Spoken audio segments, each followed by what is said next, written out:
Bonjour, dans cette vidéo, je vais vous montrer ma petite astuce pour réussir à coup sûr à calculer des pourcentages ou quand il y a des pourcentages dans l'énoncé.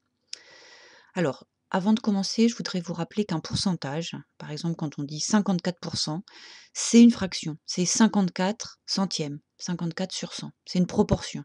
Ok. Alors, on y va, on va commencer par un peu de théorie. Si A' représente P% d'une grandeur A, alors les grandeurs A' et A sont proportionnelles et on peut faire le tableau de proportionnalité suivant. Un petit tableau comme ça avec 4 cases.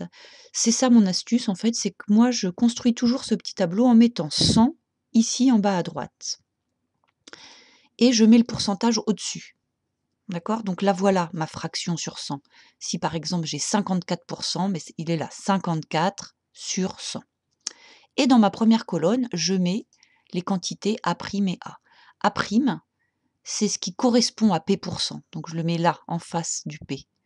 Et A, vous allez voir, en fait, c'est la quantité totale, c'est ce qui tombe en face du 100. Donc voilà pour résumer. On mettra toujours le pourcent, enfin, si vous voulez faire comme je vous le propose, moi je fais toujours comme ça en tout cas. Je mettrai toujours le pourcentage ici au-dessus du 100 et dans ma première colonne, le nombre total en bas et ma partie du total ici en haut.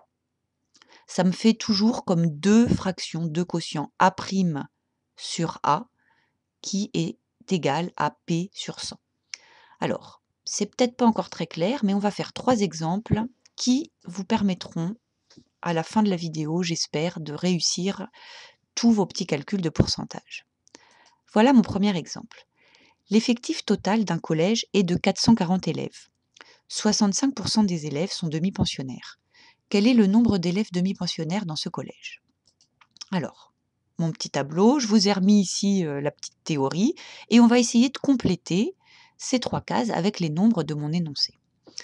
D'abord, le plus facile à repérer, c'est ça, 65%. Le voilà mon pourcentage, je le mets là. Hop.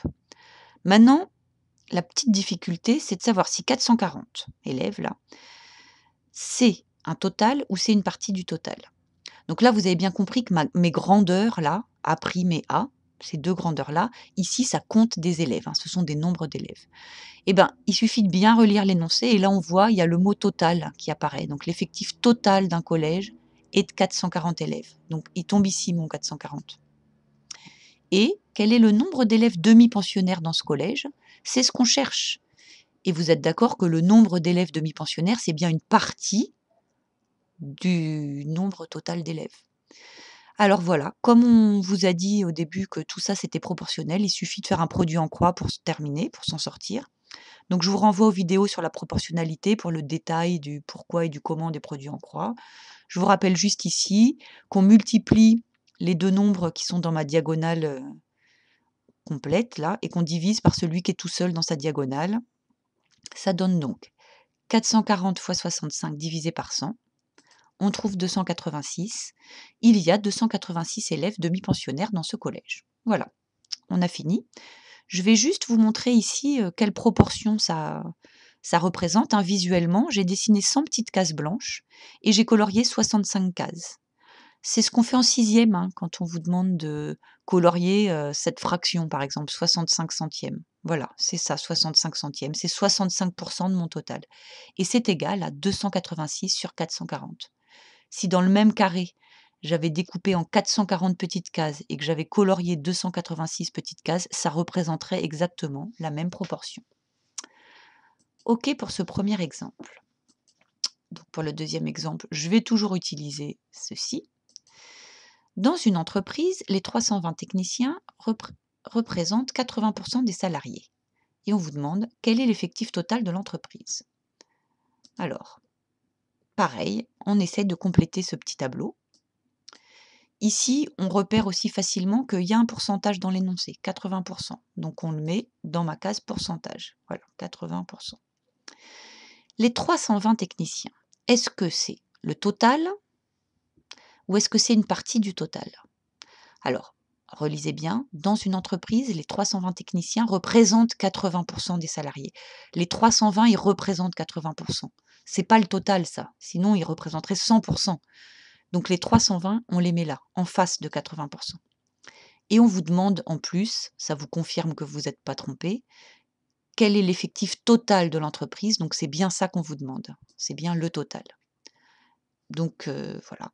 Une fois qu'on a fait ça, le plus dur est fait, hein. Il suffit maintenant de faire le produit en croix. 320 fois 100 divisé par 80. On trouve 400 et c'est la réponse, hein. L'effectif total de l'entreprise est de 400 employés.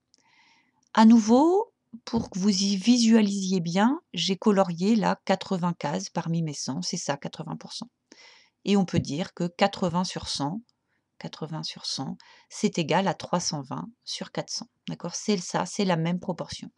Mais c'est toujours plus agréable de visualiser avec des pourcentages. Hein, 320 sur 400, on a du mal à visualiser. 80%, c'est plus facile à se représenter mentalement. Ok, allez, on y va pour le troisième et le dernier exemple. Dans une classe de quatrième de 25 élèves, 16 élèves ont choisi l'allemand comme seconde langue vivante. Quel pourcentage de l'ensemble des élèves de la classe cela représente-t-il? Ah, ici, vous avez peut-être vu, il n'y a pas de pourcentage dans mon énoncé. Et en plus, c'est ce qu'on vous demande. D'accord? Dans la question, on vous demande quel pourcentage, blablabla. Donc ici, c'est ça qu'on vous demande. Donc on ne connaît pas le pourcentage, c'est ce qu'on va vouloir calculer. Ça veut dire, donc on se doute que là, on a deux nombres qui vont représenter le total de quelque chose et la partie du total. Effectivement, on compte des élèves ici. On a une classe de 25 élèves et parmi ces 25 élèves, il y en a 16 qui ont pris allemand. Donc 25, c'est le total et 16, c'est une partie du total. On fait le produit en croix. 16 fois 100 divisé par 25, on trouve 64. On aurait pu le trouver plus facilement en repérant ici, là dans mon petit tableau de proportionnalité, que 25 fois 4, ça fait 100. Donc il suffisait de calculer 16 fois 4 pour trouver 64. Donc on répond à la question, cela représente 64% de la classe. Oui, 64, c'est bien un pourcentage, hein. Donc quand on donne la réponse, c'est pas un nombre d'élèves, hein, c'est 64%.